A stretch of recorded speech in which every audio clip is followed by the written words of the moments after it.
अब सावधानी की बात प्रभु कहते हैं कि विषयों का चिंतन भी ना होने पावे, क्योंकि ये विषयों का चिंतन ही सर्वनाश का मूल है। ध्यायतु विषयान पुंसः संगास्तेषुपजायते, संगात् संजायते कामः, कामात् क्रोधोऽभिजायते, क्रोधात् भवति सम्मोहः, सम्मोहात् स्मृति विभ्रमः, स्मृति भ्रंशः बुद्धिनाशो, बुद्धिनाशात् प्रणश्यति। भगवान बोल रहे हैं जिन्होंने पूरा का पूरा प्रपंच रचा है, वो जानते हैं, वही जानते हैं, और वो जिसको जनाते हैं वही जान जाता है, और जो जान जाता है वो भगवत स्वरूप हो जाता है। जानत तुम्हें तुम्हें हो जाए, तो जना रहे हैं। ध्यायतु विषयान पुंसः संगास्तेषु उपजायते। जब कोई इंद्री का विषय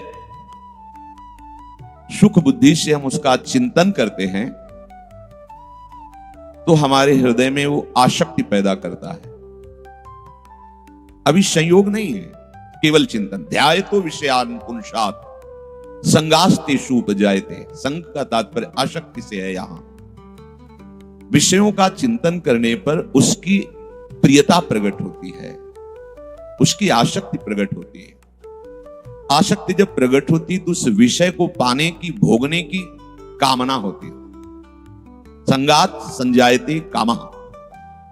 उस विषय में आसक्ति होने के कारण भोगने की प्रबल इच्छा हो जाती है, चाहे वो किसी भी इंद्रिय का विषय हो।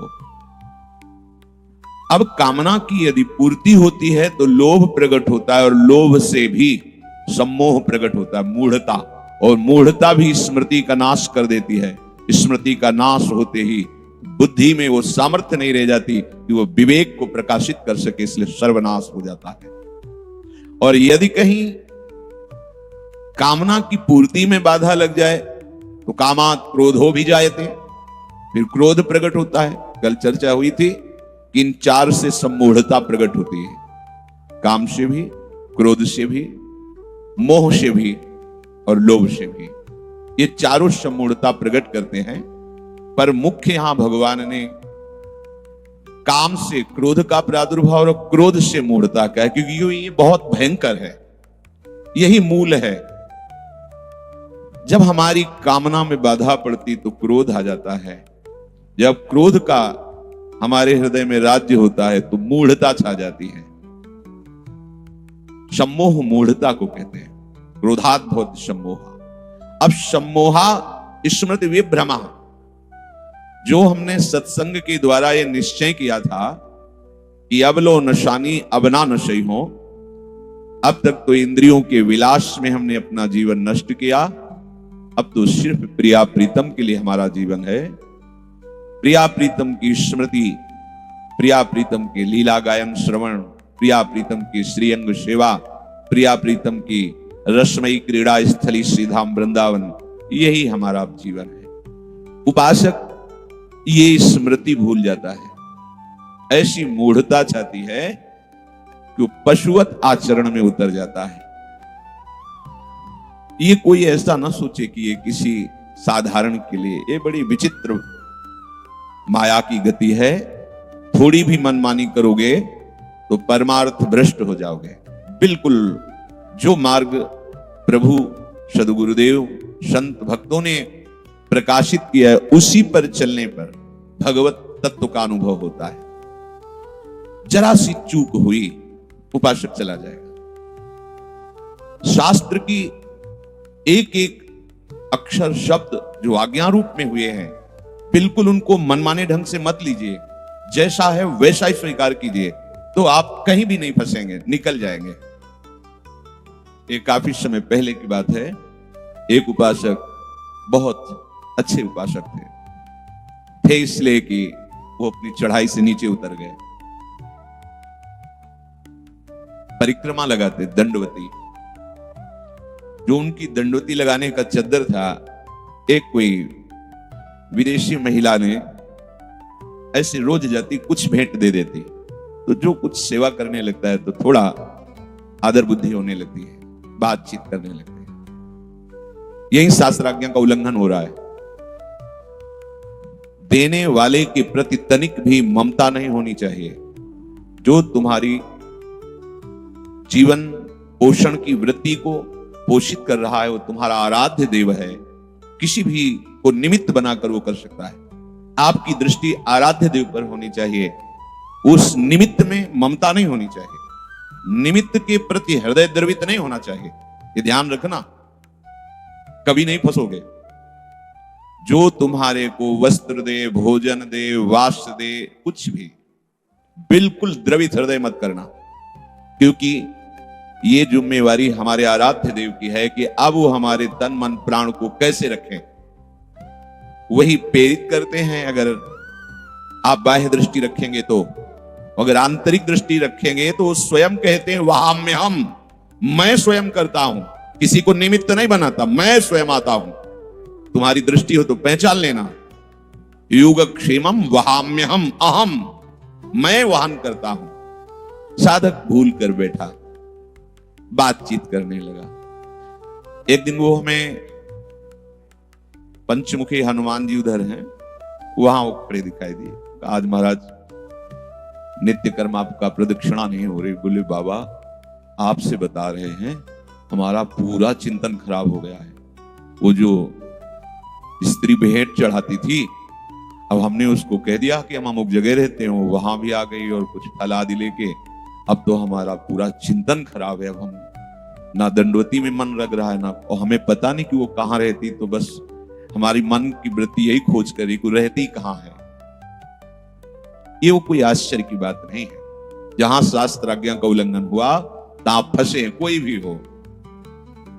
फिर दूसरे तीसरे दिन परिक्रमा में एक दिन कहा कि बाबा जिस चद्दर में हम परिक्रमा लगाते थे उसने मांगा तो हम रुक नहीं पाए और उसे दे दिया। फिर आगे जो हुआ वो वर्णन नहीं कर सकते। वो अपने मार्ग से ऐसे गिरे, फिर कभी उत्साह ही नहीं हुआ, न मिलन हुआ, बस दूर से देखते, फिर उत्साह ही नहीं हुआ कि वो पुनः इस मार्ग पर चढ़ सके। फिर तो दर्शन होने ही, अब आगे ठाकुर जी जाने क्या। ऐसी मूढ़ता छाती है, स्मृति का नाश और बुद्धि नाश हो जाता है, साधक का सर्वनाश हो जाता है। जहां चूक की, फिर आप में ये उत्साह नहीं बढ़ पाएगा कि इसी जन्म में मुझे भगवत प्राप्ति करनी है।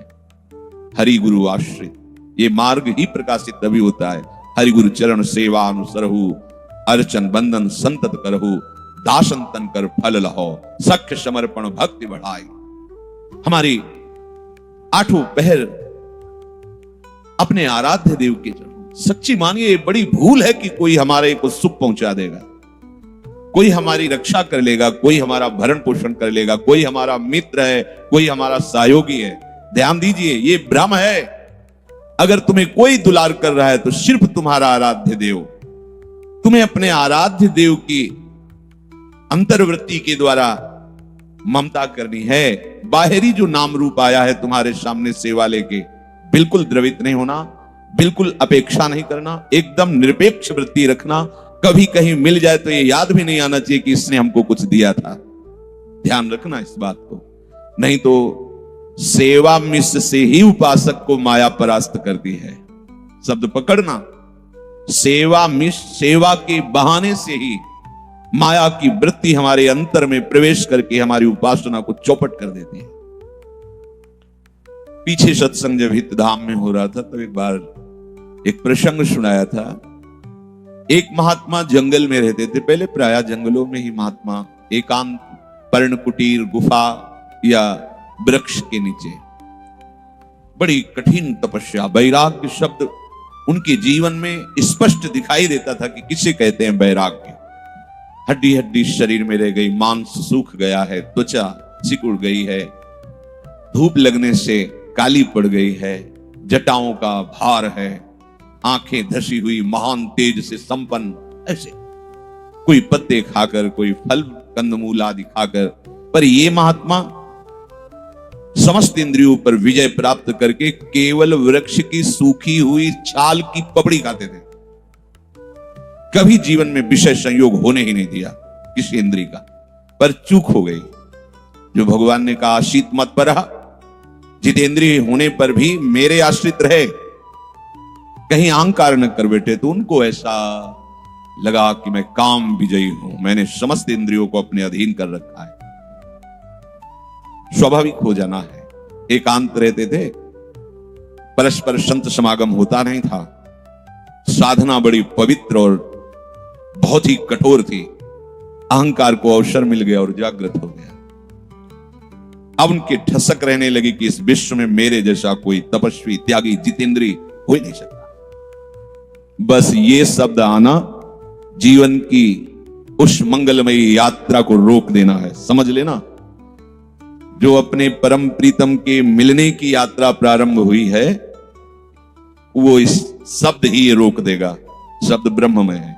जहां ये शब्द आया कि मैं बड़ा तपस्वी, जितेंद्री, पवित्र आदि आदि, क्योंकि कोई ऐसी तपस्या बिरला ही करता है, नहीं तो फल मूल पर ही जीवन आधारित रहता। पर ये महापुरुष फल मूल भी भक्षण नहीं करते थे, और वृक्ष को कष्ट ना हो इसलिए हरी छाल भी नहीं लेते थे। जो सूखी पपड़ी उससे पा लेते और सरोवर, नदी आदि के जल से अपनी क्षुधा निवृत्ति करके निरंतर मंत्र में लगे रहते। जो तपस्या के सिद्धियों की प्राप्ति कराने वाले होते, वो भगवत शरणागत या भगवत प्रेम प्राप्ति वाले नहीं, क्योंकि भगवत शरणागत और प्रेम प्राप्ति वाले मंत्र कभी अहंकार उत्पन्न नहीं होने देंगे। कुछ ऐसे महामहिम तेजो में मंत्र होते हैं जिनसे जो चाहो प्राप्त हो जाएगा। जैसी आप स्थिति चाहो वैसी स्थिति आ जाए। मंत्रों में बड़ी ताकत है। अहंकार उत्पन्न हुआ, भगवान की त्रिगुणमयी माया जो विश्व मोहिनी है, उसने अपना नाटक शुरू किया। जहां जहां महात्मा जिन जिन वृक्ष की सूखी छाल पाते थे, उनमें जाके देसी घी का हलवा, अरे जिन्होंने अनंत ब्रह्मांड रच दिया तो 10-5 किलो देसी हलवा कोई बहुत बड़ी चीज होती है क्या? जितने आसपास के वृक्ष थे, जहां जहां जिन वृक्षों से वो सूखी छाल की भिक्षा लेते थे, उनमें लगा दिया। अब वो गए, जे ही देखा तो उनका, देखो मेरी तपस्या का प्रभाव भयभीत होकर वृक्ष जो है मुझे आहार देने लगे। और जे ही पाया तो जिंदगी में नहीं पाया था। इलायची की सुगंध आ रही थी, देसी घी हलवा चाट चाट के उस वृक्ष से। जब बगल वाले में देखा तो वैसे ही समझ गए कि अब मेरी जो है महिमा प्रकाशित हो रही इस वन में। अब 10-5 दिन जब हलवा पाया तो शरीर की जो त्वचा में झुर्रियां पड़ गई थी, चिकनाहट आ गई, शरीर में मांस, रक्त, मेजा ये बढ़ने लगा। अब उनके चिंतन में और अहंकार छा गया। अब एक दिन जब वो महात्मा का एक समय होता है, आप निश्चित समझिए, साधक की एक दिनचर्या होती है। जिस समय उठना, जिस 1-2-4 मिनट की बात नहीं कहते, एक दिनचर्या। हमने बहुत से संतों को एक दिनचर्या होती है, जिसकी एक दिनचर्या चले समझ लेना है संयमी साधक है। और जिसकी दिनचर्या बिगड़ती रहे तो भले वो साधना पे है लेकिन संयमी नहीं, उसके कहीं ना कहीं आचरण में भ्रष्ट अवस्था है। नहीं, ऐसा नहीं हो सकता। एक दिनचर्या, या तो स्वास्थ्य गड़बड़ हो तो बात अलग है। एक दिनचर्या, ये देखा है बड़े बड़े महापुरुषों को देखा। काशी में जब घाटों में रहते थे तो मुमुक्ष भवन में बड़े बड़े वीतराग परमहंस सन्यासियों का निवास स्थान, वहां से एक सन्यासी जी आते थे। 3-3:15 के बीच 12 महीना वर्षा हो रही तो भी दंड नारायण लिए हुए, मंत्र जाप, तर्पण, गंगा की, सर्दी, गर्मी, वर्षा, उसी जगह, उसी घाट में, ठीक उसी टाइम। 1-2 मिनट की बात अलग। कितने पूज्य सदगुरुदेव भगवान, ठीक टाइम, पूरी दिनचर्या बिल्कुल करेक्ट टाइम। कहीं ऐसा नहीं कि आज 8 तो कल 8:30, परसों 8:45, ऐसा नहीं। अगर ऐसा हो रहा है तो वहां कोई उत्सव होगा, कोई श्री जी का मंगल लीला विनोद हो रहा होगा, उसका नहीं तो एक दिनचर्या। तो महात्मा की दिनचर्या थी, पक्के वो तो थे, ठीक समय पर वो आहार लेने जाते थे। तो कई दिन बराबर ऐसा आहार लेने के बाद जो आहार को देने वाली थी नवयुवती, सुंदर स्वर्ण के पात्र में वो, और वो जानबूझ के कुछ पेड़ों पे लगा चुकी थी। महात्मा पहुंचे तो नूपुरों और कंकन की धुनी करती हुई ऐसे दूसरे वृक्ष में मानो लेप कर रही और जा रही, और रोए रुक जाओ, तो मानो भयभीत हो गई हो ऐसे लेके। अच्छा, तो तुम ये कर रही थी जो वृक्षों में अभी तक लेप लगा रही थी, तुम लगा रही थी? हाँ महर्षि, हम ये। क्यों? मुझ अधम से कुछ आपकी सेवा बन जाए इसलिए। अच्छा, क्योंकि भगवान की मोहिनी माया है, ऐसा नहीं हो सकता कि वो ऋषि से क्रोध दिला करके वो शाप की अधिकारिणी बने। नहीं, बहुत मृदु भाषा, सुधामयम बाचो कामिनाम रसवर्धनम हृदय क्षुरधाराभम। भगवान, मुझ जैसे अधम से आपकी सेवा, तो तुम छुप कर क्यों सेवा करती थी? भगवान, मुझे डर लगता है आपसे, कहीं आप किसी भी हमारी चेष्टा से नाराज हो गए तो मैं किसी काम की नहीं रहूंगी, मुझे बहुत डर लगता है आपसे। नहीं नहीं, तुम्हें डरने की जरूरत नहीं, आज से तुम्हें बिल्कुल डरने की जरूरत। इधर आओ, नजदीक लाओ कटोरा, पूरा हलवा, तुम ठीक समय पे आ जाया करो और ले आए। वृक्ष में लगाने की जरूरत, अरे ऐसे श्रद्धावानों की भिक्षा पाने से कहीं परमार्थ थोड़ी बिगड़ता है। भूल रहे हैं कि शास्त्राज्ञा का उल्लंघन हो रहा है। अब एक दिन वो नहीं आई, तो जानते हो इतने दिनों में क्या हुआ? जब से वृक्ष में हलवा लगा था और आज तक कटोरा में पाने तक मंत्र का चिंतन गया। पहले तो अहंकार का वर्धन हो रहा था कि मेरे तप के प्रभाव से वृक्ष ऐसे स्वादिष्ट पदार्थ देने लगे, लेकिन जब से उस युवती के हाथ और उसका ये विधान देखा, तब से मंत्र गया, चिंतन गया। अब वही चिंतन चल रहा है, कब वो समय आवे, पर जाते ठीक समय से थे। ऋषि बहुत समय की उनकी वृत्ति है। आज गए तो न वृक्ष में लगा था और न पूरा चिंतन व्याकुलता। एक बार तो दिखाई दीजिए। मैंने तो पूछा भी नहीं तुम कहां रहती हो, कहां, कैसे कैसे विकल, इतने विकल। देखो ये सम्मूढ़ता, क्या करूं? इतने में आवाज नूपुरों की, मानो प्राण आ गए हो। देखा, अच्छा, दौड़ पड़े। पहले तुम बताओ कि आज भिक्षा क्यों? बोले आज तो किसी तरह आ गई हैं, पर कल से नहीं आ पाएंगे आपकी सेवा में। क्यों? माँ ने ब्याह की बात कर ली है और आज विलंब हुआ इसीलिए कि वो किसी नवीन वर्ग के साथ हमारा ब्याह के, क्योंकि माँ कह रही थी तुम सयानी हो गई और तुम्हारा ब्याह, तो अब तो सेवा नहीं हो। मानो जैसे जीवन ही नष्ट हो गया हो। अभी कुछ दिन तक कोई मतलब नहीं था। प्रथम वो स्वाद अहंकार के कारण, द्वितीय उसका चिंतन, तृतीय ऐसी मूढ़ता छा गई कि अब तो हम जी नहीं सकते। अगर इसका ब्याह हो गया, ये कहीं चली गई तो मैं तो मरा। ये देखो, बुद्धिनाशात प्रणश्य, इसे नाश कहते हैं। रुको रुको, कोई उपाय ऐसा नहीं हो सकता जिससे तुम हमसे कभी दूर जाओ ही ना? उपाय तो हो सकता है, पर मेरी हिम्मत नहीं कि मैं वो उपाय की बात कह दूं। नहीं नहीं, आप बोलिए, आप डरिए, बिल्कुल डरिए मत। ब्रह्मा की भी ताकत नहीं है कि मेरी तपस्या ऐसी एकत्रित है कि मेरी आज्ञा का उल्लंघन कर सके। महाराज मैं जानती हूं, इसीलिए डरती हूं। नहीं, तुम बताओ। मां की हट है कि वर मिले तो उसी से ब्याह करेगी ना। तो हमें तो कहने में बड़ा संकोच लग रहा है, लेकिन मुझे यदि आपके चरणों की सेवा मिल जाए तो मानो पूरे दैव अनुकूल हो गए हो। हाँ ठीक है, पर महाराज एक बार आपको हमारी मां के पास चलकर प्रणाम करके आपको कहना होगा ये बात। ठीक है, बड़ा आगे का चरित्र। एक एकांत सेवी महात्मा, और धारा बदलती चली गई। कहां चला? बलवान इंद्रिय ग्रामो विद्वानमपि कर्षति। इसलिए भगवान कहते हैं इसका चिंतन ही न होने पावे। कल की चर्चा में था कि यदि चिंतन हो रहा है और नाम चल रहा है तो तुम चिंता मत करो। समर्थ नाम उस चिंतन का संस्कार नहीं बनने देगा और उस चिंतन को नष्ट कर देगा।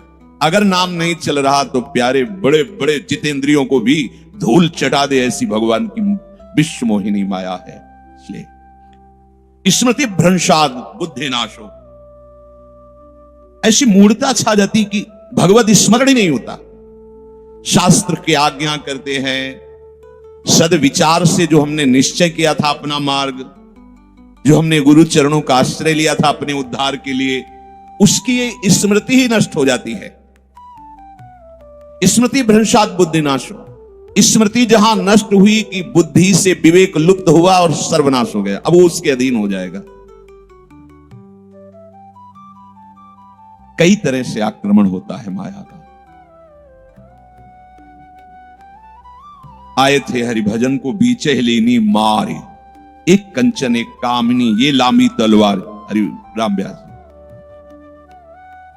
जब भगवत मार्ग हमारे हृदय में प्रकाशित होने लगता है तो माया का आकर्षण भी होता है। ऐसा नहीं, जब तक भगवत साक्षात्कार नहीं हो जाता तब तक विपक्ष जोरदार है, वो पीछे लगा रहता है। एक उपासक के जीवन में बहुत अर्थ आना प्रारंभ हो गया। अगर किसी उपासक के जीवन में अर्थ आता है तो वो अनर्थ तभी होता है जब स्वयं भोक्ता और उसका स्वामी बन जाता है, ध्यान रखना। और यदि वो अपने आराध्य देव का दास और जगत को आराध्य देव स्वरूप समझकर उसकी सेवा में लगाता है तो उसे आराध्य देव की और कृपा कटाक्ष मिलती है। पर उस उपासक ने अर्थ का दुरुपयोग करना शुरू किया। स्वर्ण की आभूषण जंजीर पहनना, ऐसा लाल वस्त्र, फिर जो विलासिता बढ़ी उनकी, बाहरी लोग नहीं जानते थे। अब उनके पास जो जन समुदाय और बैक में पीछे, ऐसा उनको पता नहीं था माया कब कौन सा नाटक रचती है। अब परमार्थ के चलने लायक वृत्ति नहीं और स्वार्थ में आग लग गई। अब क्या हुआ? बुद्धिनाशात प्रणश्य, ये है सर्वनाश। ना तो लोक व्यवहार बचा, ना तो परमार्थ बचा। इसीलिए एक एक बात पर महात्मा 3 शब्दों पर जोर देते हैं, कभी भी कंचन पर, कामिनी पर और कीर्ति पर दृष्टि ना जाए, नहीं तो पुण्य श्लोक प्रभु श्री हरि के चरणों का आश्रय नहीं ले पाओगे, छूट जाएगा। और अगर प्रभु के चरणों में आपने अपनी वृत्ति लगा रही, यही परलोक सकल सुख पावत मेरी सुभैया कृष्ण गुण संचय। सच्ची बात। ये बुद्धि जब नष्ट होती है तो हमें अनुभव में ही नहीं आता कि मैं गिरता चला जा रहा हूं, मैं नष्ट होता चला जा रहा हूं। वो राजी होता चला जाता है और मन के साथ राजी होना ये सर्वनाश है उपासक का। इसीलिए प्रभु कह रहे, राग द्वेष संयुक्तैस्तु विषयानिंद्रियैश्चरन् आत्मवश्यैर्विधेयात्मा प्रसादमधिगच्छति। प्रसादे सर्व दुःखानां हानिरस्योपजायते। प्रसन्न चेतसो ह्रासु बुद्धि पर्यवतिष्ठते।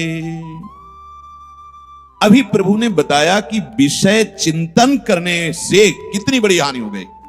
यहां कहीं भी विषय भोग की बात नहीं की भगवान ने, पीछे जो चर्चा की।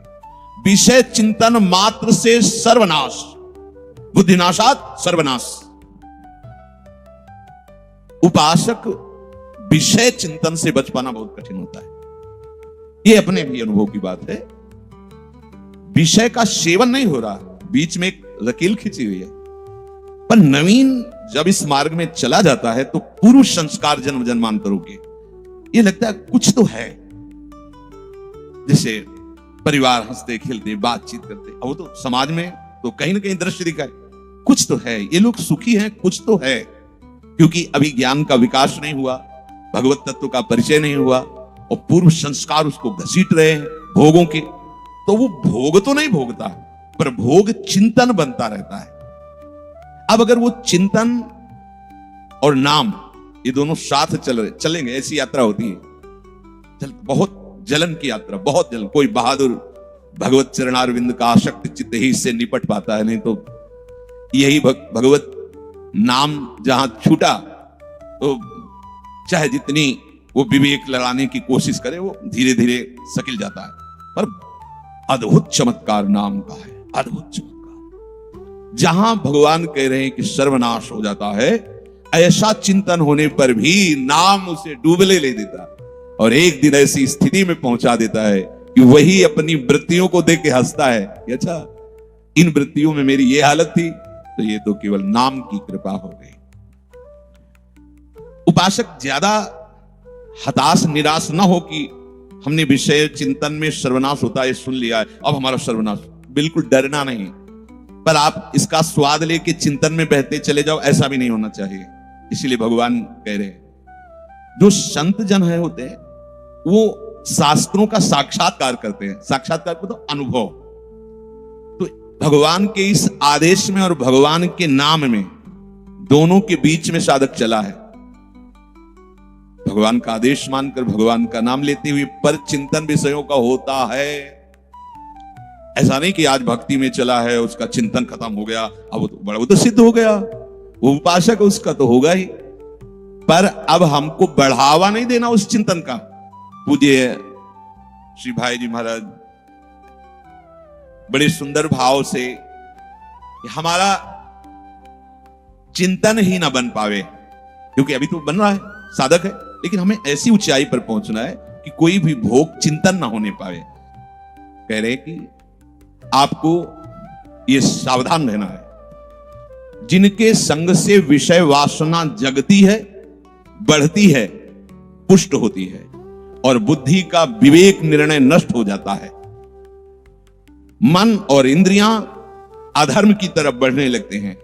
शास्त्र और गुरुदेव की आज्ञा उल्लंघन करने की तुम में सामर्थ्य आने लगती है। ध्यान रखना, अधर्म सामर्थ्य देता है शास्त्र और गुरुदेव की आज्ञा उल्लंघन करने का, और धर्म सामर्थ्य देता है शास्त्र और गुरुदेव की आज्ञा पर चलने का। बढ़ जाती अधर्म में रति, अधर्म में रति में अच्छा लगने लगता है। पापाचार, शास्त्र विरुद्ध आचरण उसको अच्छा लगने लगता है। यथेच्छाचार, जैसा मन में आया वैसा करना शुरू कर दिया तो अधा पतन होता, अब नाश हो गया उसका। जीवन में अब दुख, अशांति, रोग, क्लेश अपार, वो पार नहीं कर सकता, ऐसी समस्याएं उसके जीवन में आएंगी। बोले इसलिए ऐसे प्राणी का संग मत करो। बहुत ध्यान देना, जिससे हमारा विषय चिंतन बढ़ रहा है, ऐसे किसी स्त्री या पुरुष या किसी रिश्ते नाते या चाहे जिस भेष में हो, चाहे जिस भेष में हो, बिल्कुल संग नहीं करना चाहिए। ध्यान रखना, हमें यह नहीं देखना कि किस भेष में है। जिसके संग से हमारे हृदय में विषय वासना बढ़ने लगे, शास्त्र और गुरु की आज्ञा उल्लंघन करने की बात आ जाए, अधर्म में रति होने लगे, स्वेच्छाचार बढ़ने लगे, भोगों में रति होने लगे, उस व्यक्ति का संग नहीं करना। भाई जी महाराज कह रहे हैं, और ऐसे पदार्थ को नहीं पाना जिस भोजन पाने के बाद आपका चिंतन बिगड़ जाए, भगवत चिंतन छूटकर विषय चिंतन होने लगे। वो एक डायरी रखना चाहिए, हर उपासक को लिख लेना चाहिए, आज हमने ये पाया, उसका परिणाम 24 घंटे का जो है उसे लिख लेना चाहिए कि आज हमारी भजन में रति नहीं हुई। और अगली बार किसी से कहना नहीं, लेकिन वो पदार्थ जब सामने आवे तो प्रणाम कर लो, द्वेष मत करना। ये भी बात है, अगर उस पदार्थ से द्वेष किया तो भी संस्कार पुष्ट हो रहे, राग द्वेष रहित प्रणाम किया, हमारे अनुकूल नहीं पड़ता। बस बहुत बढ़िया है, आप किसी उसको निंदा नहीं करें, पर वो हमारी क्षमता नहीं है। हम अपनी बात कहें, हमारी क्षमता नहीं है, चाहे उससे शरीर भाव से बोलो या परमार्थ भाव से, वो अच्छा जो अनुकूल पदार्थ को लेके। दृश्य ध्याय तो विषयान पुंसाद, उसका चिंतन तभी होता है जब हम कोई दृश्य देखते हैं। इस पर बहुत सावधान रहें, बहुत खतरे पे है उपासना। ये जो मोबाइल है सबके पास है छोटा है गले में टांगेंगे, बड़ा है गले में, गाड़ी से उतर रहा तो मोबाइल है, रिक्शा चला रहा तो मोबाइल है। धन्य है कलयुग महाराज की चाल, सबके पास, घर घर कई, एक एक के पास कई, फुर्सत नहीं देगा वो, क्योंकि कलयुग में बहुत कम समय में भगवत प्राप्ति करने का प्रताप है। जो शास्त्र सम्मत जीवन और भगवान नाम निरंतर, तो बहुत कम समय में, जो 10-10 हजार वर्ष तक हाथ उठाए, दाहिने पैर के अंगूठे केवल खड़े मंत्र जप करते, 24 घंटे नाम जप से वो प्राप्त हो जाता है। 10,000 वर्ष वो 24 घंटे कलयुग में, पर 24 घंटे क्या 24 सेकंड भी का फुर्सत तुम्हें नहीं देगा वो। कुन जा रहे हैं साधु समागम करने, संत दर्शन करने, घंटी बज रही ऐसी घंटी बजती है, प्रभु से विमुख करती रहती है। आवश्यक हो तभी स्विच ऑन करो, नहीं मानते हैं, आज की व्यवस्था में उसकी जरूरत है। वो गैस सिलेंडर लाना है तो आपका मोबाइल, कई बहुत सी ऐसी, आजकल तो पैसे का भी हो गया है लेन देन उसी से। ठीक है, युग के अनुसार दिनचर्या में उसका अस्तित्व आ गया है, पर आप ये ध्यान रखिए हर समय उसका स्विच ऑफ रहे। आपको बात करनी है तो खोलिए, नहीं किसी का फोन आए अपने को जरूरत नहीं। बोले कोई समस्या हो गई, कोई ऐसा तो आप समस्याओं का समाधान करने वाले हरि का आश्रय लिए हैं, इसलिए आपको ज्यादा चिंता नहीं करनी। या तो फिर वो कोई मोड़ कहते हैं कौन सा, हाँ ऐसे उसमें कि भाई कभी ऐसा, अब हर समय कुंड कुंड कर रहा है, आपका चिंतन जा रहा है। पहली सबसे बड़ी हानि तो ये कि हम अंतर्मुख हो ही नहीं पाते। आप बाथरूम जाके बाहर निकलिए तो पहले लगे किसी का मैसेज तो नहीं आया, किसी और कंपनी का था। हमारा चिंतन बार बार चिंतन, समझो परमार्थ मार्ग के बार बार चिंतन। ऐसे घर परिवार वालों से दूर है लेकिन मोबाइल से नजदीक है और बढ़िया है, नहीं और क्या है, और क्या है, राधे राधे, तुम बोलो राधे राधे, हम घंटों चिपके रहते। ऐसे बात करने में तो नाम जप हो सकता है, लेकिन ऐसे बात करने में नाम जप नहीं होता, क्योंकि श्रवणेंद्री पूरी वहीं लगेगी और मानसिक उत्तर देने के लिए हमारा सब प्रोग्राम अंदर चल रहा है। अब ये बोलना है, अब ये बोलना है, पूरा का पूरा साधन चौपट करने का बहुत बढ़िया व्यवस्था है। अच्छा, अब मन नहीं लग रहा, गेम है उसमें, और मन नहीं लग रहा तो संसार है उसमें, जो चाहो सर्च कर लो, जो चाहो। अब कई हमने ऐसे नई अवस्था वालों की जब छानबीन की तो उन्होंने स्वीकार किया कि हम मोबाइल में गंदे दृश्य देखते हैं, कसम खवा के, डांट फटकार के। अब आप सोचो, जिन बातों का चिंतन सर्वनाश कर सकता है, भगवान आदेश कर रहे हैं, उन बातों को आप दृश्य में देख रहे हैं। अब आपका क्या होगा? गाढ़ चिंतन, बस यही लगेगा कि जीवन का परम लाभ यही है जो दृश्य देख रहे हैं। मान जाइए, ऐसी भूल कदापि मत करना। वृंदावन में बैठे हो, जिनसे गलती हुई वो भगवान सर्व सामर्थ्यशाली है, मिटा देंगे। आज जो भी हमारी बात सुन रहे हैं, कभी अपने मोबाइल में गंदा दृश्य नहीं देखेंगे, ये नियम लें। नियम का तात्पर्य होता है शपथ पूर्वक उस बात को स्वीकार करना। ध्यान दीजिए, वृंदावन में हो, अगर नियम ले रहे हो और आप देखोगे तो बहुत बुरी दशा होगी आपकी, क्योंकि वो मार्ग ही बुरी दशा का है। एक नियम लो, मोबाइल से कोई भी शास्त्र विरुद्ध गंदा दृश्य हम नहीं देखेंगे। ले लिया? ध्यान दीजिए, सब बच्चा बच्ची, संत और गृहस्थ सब श्री जी को साक्षी करके वृंदावन धाम में ये नियम लो कि हम व्यभिचार संबंधी, गंदे आचरण संबंधी, भगवत विमुख करने वाले दृश्य बातें हम नहीं देखेंगे। ले लिया? अंदर से देख लो, क्योंकि पकड़े जाओगे। एक दृष्टि में ही तुम्हारा एक्सरा हो जाएगा कि तुम कहां हो। सर्व सामर्थ्यशाली प्रभु है। अगर फिर चूक करोगे तो तुम्हें कोई नहीं बचा पाएगा, क्योंकि धाम मां की तरह करुणा रखता है और श्री जी अपार वात्सल्य समुद्र है। इनको साक्षी करने के बाद यदि गलत कदम किया तो आप समझ लीजिएगा कभी दृश्य मत। ये बहुत ही घातक, बहुत ही नाशकारी बात है, आप लोगों को समझ में नहीं आ रहा। अरे जब शास्त्र आज्ञा करता है कि कोई पक्षी अगर मैथुन धर्म से युक्त हो, एक बार दृष्टि चली जाए तो प्रणाम करके दोबारा दृष्टि मत डालना। जब मछली में कोई अंग प्रत्यंग नहीं दिखाई देते और उनकी क्रीड़ा को देखकर महर्षि सौभरी पतित हो गए, तो आप ऐसे दृश्यों को देखकर कहां पहुंच जाएंगे? और ये मन तो चाहता ही है कि हम इसको अपने अधीन रखें, इसलिए छुप करके एकांत कमरे में, आपके पास है, सिटकनी लगाई, बंद कर दिया और आप देख रहे हैं। तो आप क्या कर रहे हैं जान रहे हो? ऐसी बुरी स्थिति को प्राप्त हो रहे हैं जिसका कहीं कोई उपाय नहीं है, क्योंकि बुद्धिनाशात, अब आपका सर्वनाश हो जाएगा। ये जो कुछ उपासक आपको दिखाई दिए बिना किसी कारण के भागते हुए, उसका कारण ये होता है, उनका हृदय ही उनको बर्दाश्त नहीं करने देता है। समुदाय उनको लगता है भागो, भागना पड़ेगा, क्योंकि अंदर बैठा हुआ जो सर्वात्म प्रभु है, जब तुम गलत चलोगे तो वो गलत मार्ग दिखा देगा। समझ, जब कोई चोरी करने चलता है तो अंदर से वो रास्ता दिखा देता है, ये यहां से छलांग लगाओ, ऐसे चलो, क्योंकि सारे खेल उसी के हैं, सारे खेल उसी के हैं। अनंत ब्रह्मांडों में अनंत माया की दौड़ चल रही, तुम प्रभु के त्रिगुणातीत मार्ग के पथिक हो तो शास्त्र और गुरु रूप से वो प्रेरणा कर रहे हैं। नहीं तो जो कुबुद्धि है वो कहां से आई है? वहीं से तो आई। तो कुबुद्धि प्रेरणा करती, ऐसा कर लो, ऐसा कर लो, ऐसा कर लो। कुबुद्धि के अंतर्गत मत जाना, नहीं तो जैसा नाश कुबुद्धि से होता है, ऐसे जहर चला गया, एक शरीर नष्ट हो गया, दूसरा मिल जाएगा। लेकिन कुबुद्धि में विषय जहर फैल गया, ये हजारों जन्म तक जाएगा, ये संस्कार बनते चले जाएंगे। देखना लोग, अभी तक पिंड छूटा है क्या? सब देख रहे हैं, समझ रहे हैं, गा रहे हैं, सुन रहे हैं, पर अंदर से बुद्धि यही कहती कि भोगों में सुख है। धिक्कार है ऐसी बुद्धि को। तो भाई जी महाराज कह रहे हैं दृश्य नहीं, दृश्य पर बहुत बड़ा प्रभाव दृश्य का पड़ता है। दृश्य में अजामिल नष्ट हो गया, दृश्य में ही।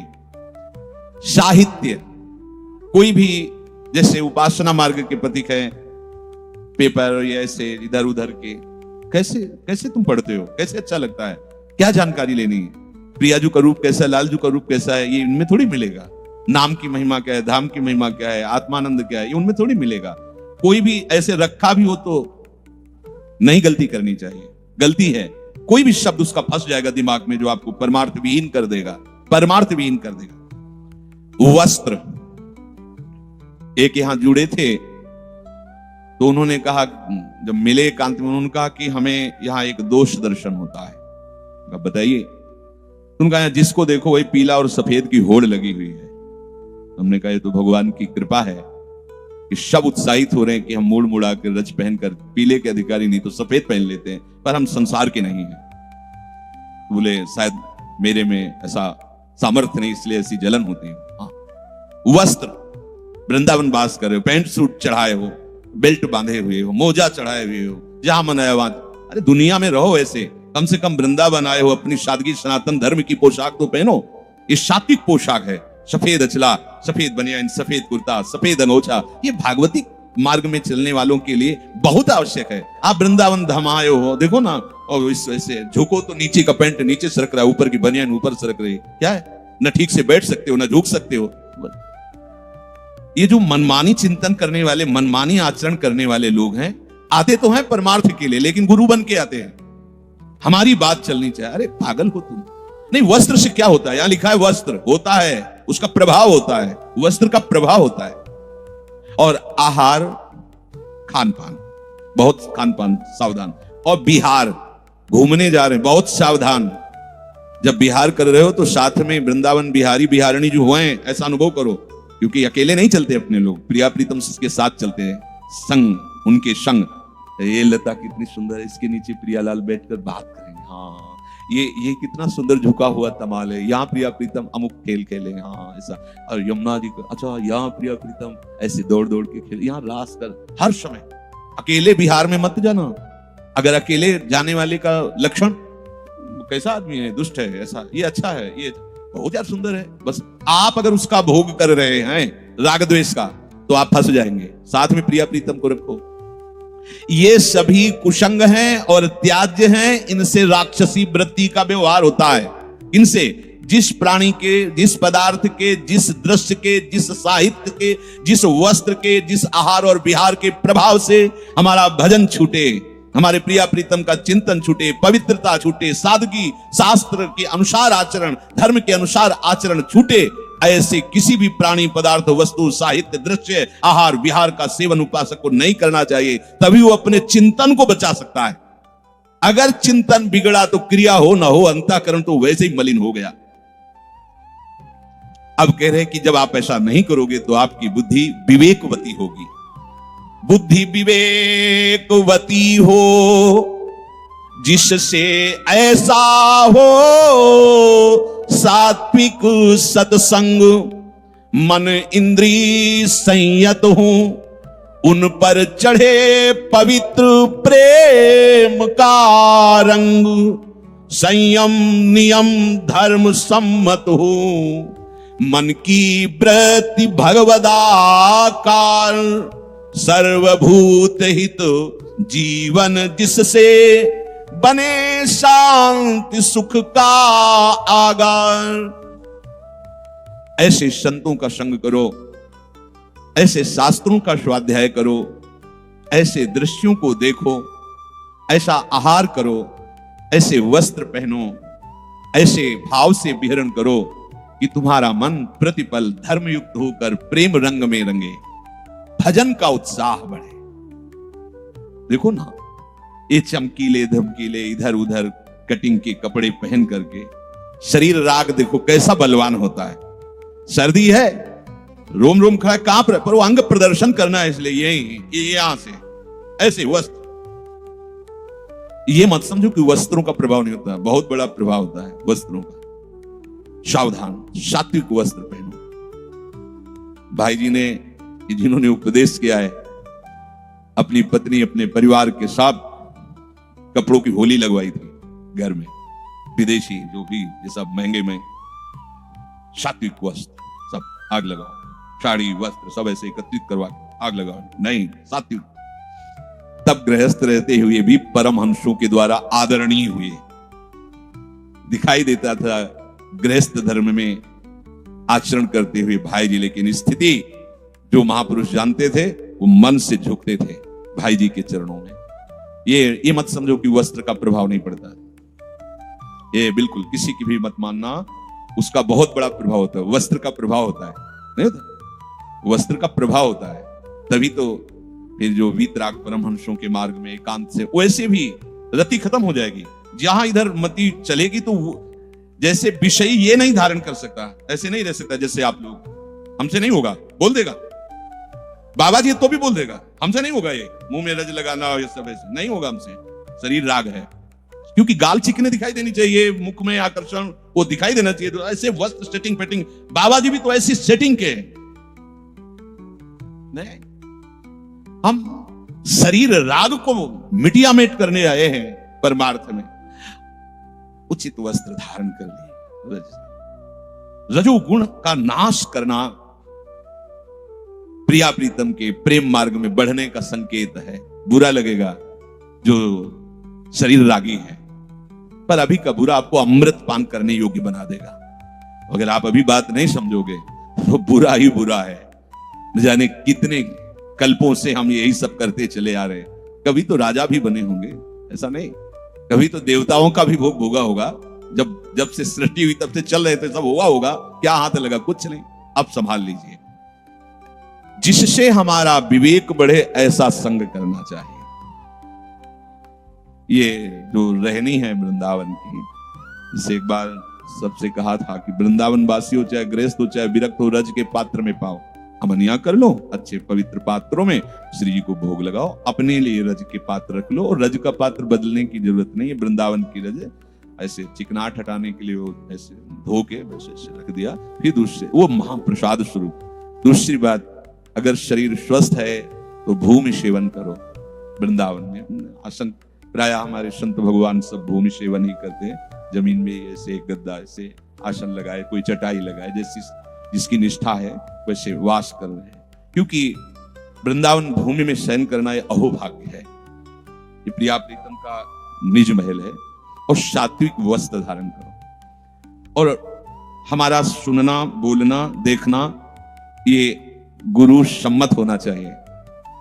देखना, सुनना, बोलना, बहुत से अपराध हमारे इसमें बनते हैं। अगर आप शास्त्र सम्मत देखोगे, शास्त्र सम्मत बोलोगे, शास्त्र सम्मत सुनोगे, तो बहुत जल्दी परमार्थ में, प्रेम मार्ग में आप अग्रसर होगे। संयम नियम धर्म सम्मत हो। आप जो भी संयम नियम, मनमानी कोई भी नियम भी नहीं होना चाहिए, गुरु आज्ञा के अंतर्गत होना चाहिए।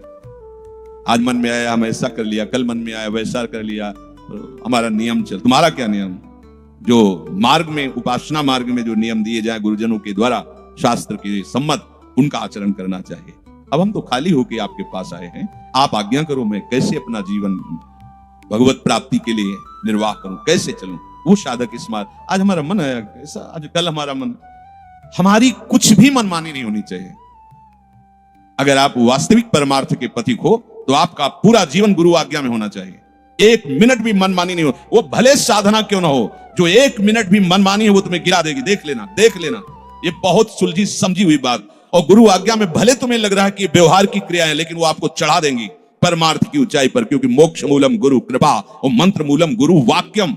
जो गुरु वाक्य पे चलता है उसका हर कार्य मंत्रमय होता है, और जो गुरु वाक्य पर चलता है तो उस पर गुरु कृपा बरसती है। गुरु कृपा ही इस माया बंधन से मुक्ति दिलाती है। मोक्ष मूलम गुरु कृपा।